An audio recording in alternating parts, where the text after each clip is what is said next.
How's it going, family? Welcome to our channel. For those who are new to the channel, I was deported 4 years ago. Now reside in a border town. There's the border to California in Baja. And this is my story. This is my struggles. But on today's video, I want to share something with you guys that has to do with being somebody who been deported and dealing with the passing of one of your family members, especially like my situation. Everybody lives, at least on my dad's side of the family, everybody lives in the States, right? And it just came to my mind that I wanted to speak about this because that's something that a lot of people don't think about, that, right? You see the person being deported, stuff like that. Oh yeah, you don't belong right here, whatever the case might be. Send them back to his country. Okay, now I am in my country, and my family's over there, right? At least that my immediate family plus my dad's side of the family, everybody except one cousin is right here. And then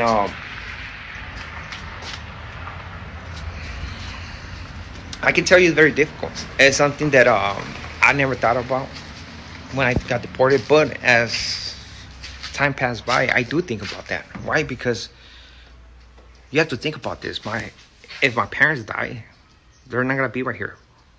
They're going to be buried in the States. That means that I cannot visit them in wherever place they got buried. I cannot visit them, period. You know,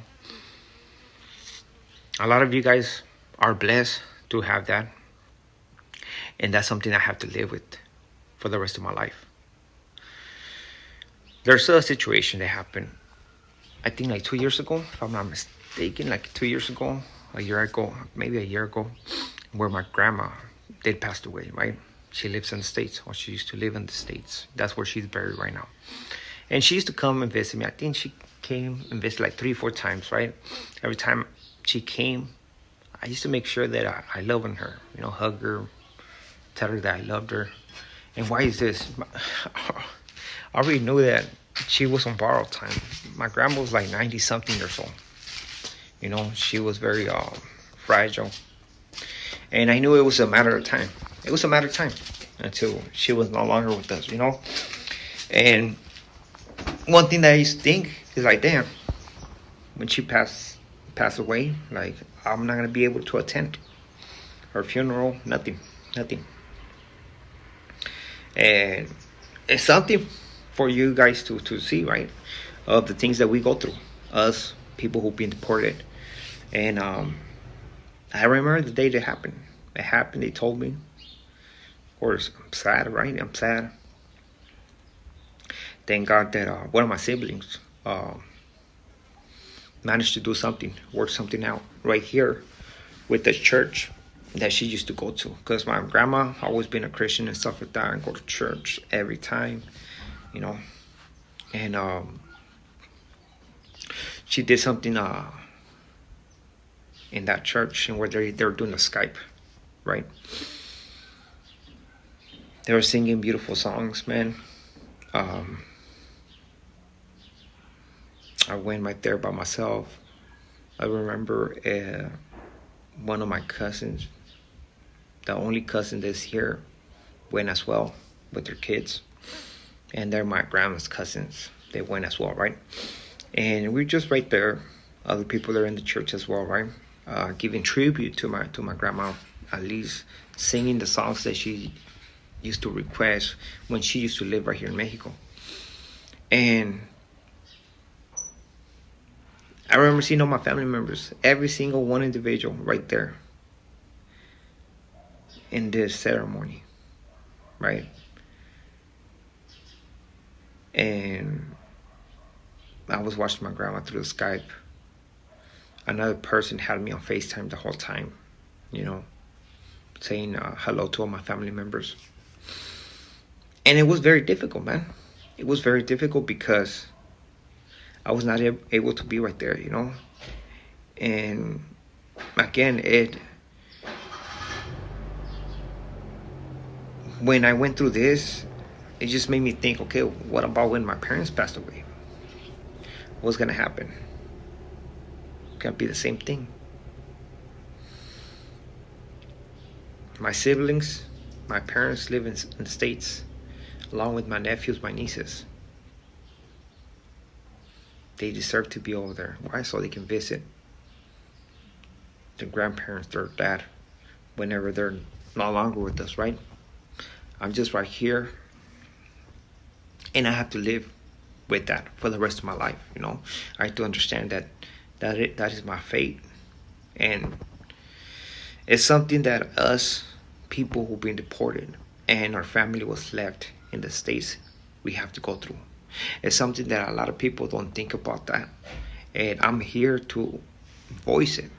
It is difficult, and there's nothing that we can do. Like, imagine there was like some kind of visa in where somebody can go over there and just visit and come back. Some people had asked me if I want to go back to the States legally, right? In our life, I've been in the States legal my whole time.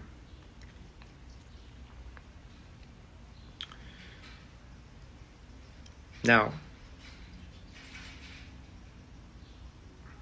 what led me to come over here, I will put in a video later on, maybe at the 10,000 subscribers, man, because it's gonna be my story.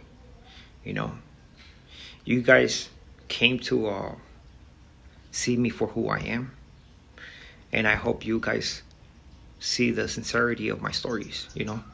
I'm not here crying, complaining about stuff, but I am sharing my story. I am sharing my life, which is difficult at times, but hopefully this message can get to the right people, so you can understand how lucky you are and how much you should appreciate those that are next to you, because I can't do that. Right? Now I'm right here trying to do my life, trying to overcome obstacles, which I think I'm doing okay.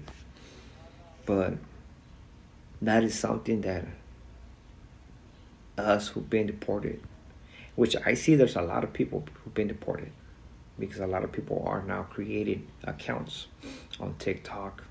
I see those things. I see all those accounts where now they're going through some drama, right? I'm like, I need to join a TikTok, That's how you get more people into your YouTube. But I have you guys. You guys are supporting the channel. You guys are sharing the videos, the channel, and which I do highly appreciate it. I do appreciate it. But it is a very, very difficult situation. I'm telling you, it is hard just to think about that and come to understanding. Like, there's nothing you can do. There's nothing you can do. It's gonna come a time when I'm not gonna have one of my parents with me and can't do nothing about it, right? From that point on, that's it. That is something to actually think and process, because it is part of this journey, right? Man, today's a beautiful day. We are now making 16 pounds. That means that we are now making a profit. Thank God. Thank God, man, because summers are very difficult. Very difficult. There's no profit. But now we're making 60 pounds. Profit is coming in. But I want to thank every single one of you guys for subscribing. I want to thank the ones who have become members, yes, to trying to help the channel a little bit. Thank you very much, man. I need to post your picture on a comment, on one of my comments. Sometimes I forget. It's not like I don't appreciate it. It's because sometimes I got a lot going on in my life, So like right now, I just remember I need to bring sugar to the shop, sugar and something else, and or chocolates, because now it's too much. But we're right here, just doing what we can.